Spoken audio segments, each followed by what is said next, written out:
سلام، نام ما Mahjabin Khanzada است.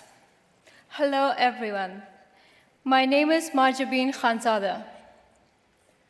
When I was 18, I made a decision that changed my life forever.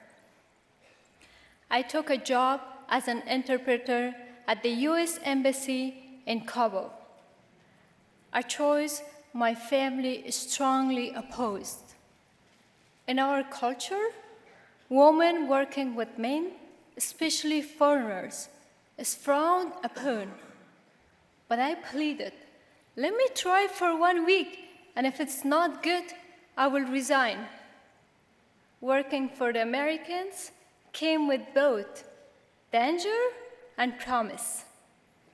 After 2 years, I could apply for a special immigration visa. For those 2 years, I counted the days, imagining America as a place where everyone was a supermodel, lived in luxury, and got a great education. I thought in America, you could meet any famous person you wanted, like President Obama. I was always afraid of the Taliban. But I never believed they would rule Afghanistan again, especially with the American presence. Then came 2021.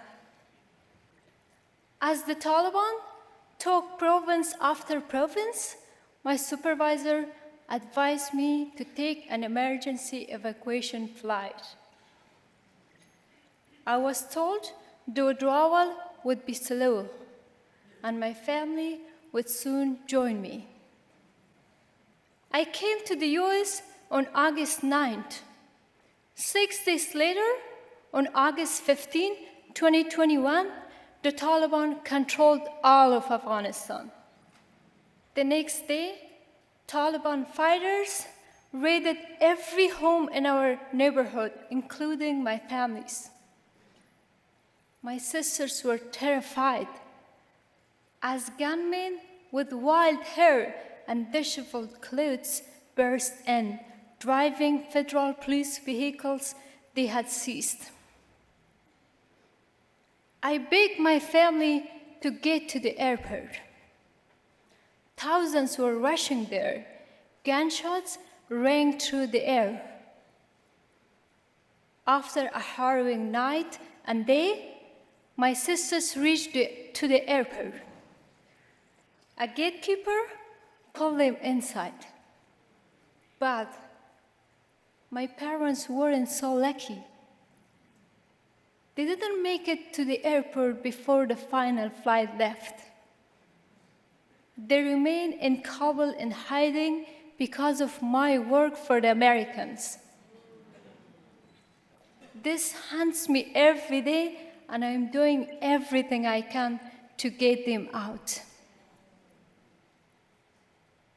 My sisters flew to Qatar and then Texas, where they lived in a refugee camp for 5 months before joining me in California.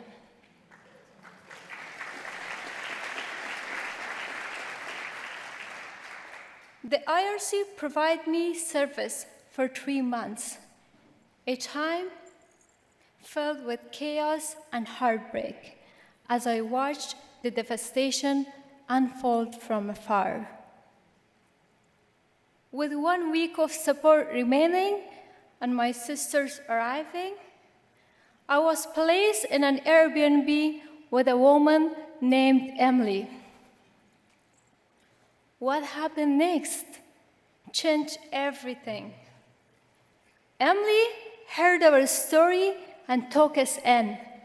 She started a GoFundMe, find us apartment and jobs, introduced us to many generous people who offered assistance, enrolled my youngest sister Mishgan in high school. Today, that sister is studying pre-law at USF.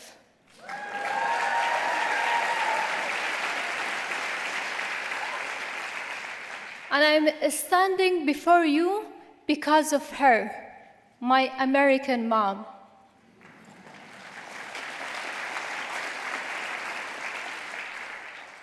We are living proof that one person's compassion can transform lives completely.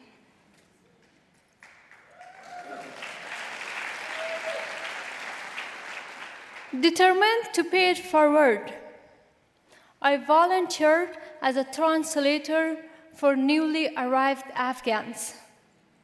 That led me to work for Project Anar, an Afghan-led immigration justice organization providing legal service and advocacy for asylum seekers.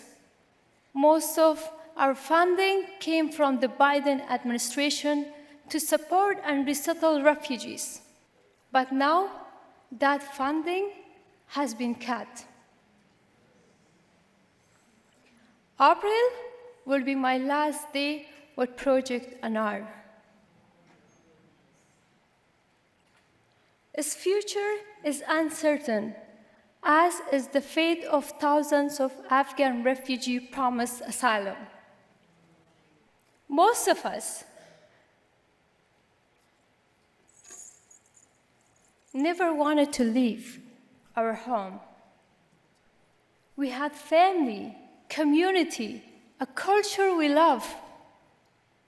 Now, Afghan women can't leave home without a male companion. Girls can't attend school past 6th grade. Women must be covered head to toe. At 18, I dreamed of America as a land of freedom and justice. But I have learned these values aren't granted. They require vigilance and actions. America's strength isn't in its military might or wealth. It's in people like Emily, who saw strangers and made them family. It's in communities who welcome refugees not as burdens, but as neighbors with gifts to share.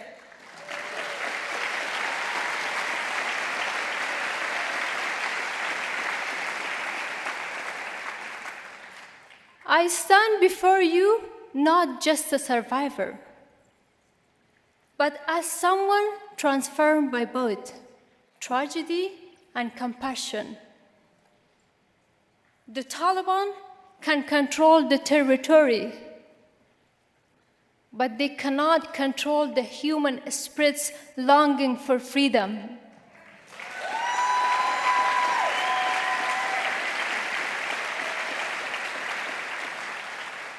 Every time when you speak up for Afghan women, fund education, support refugee resettlement, or simply refuse to look away, you weaken their grip.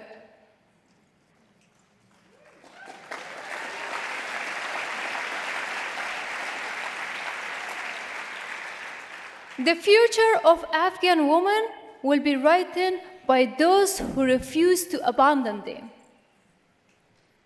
Today, I ask you, will you write that future with us? Because when we stand together, even the darkest forces cannot defeat our collective light.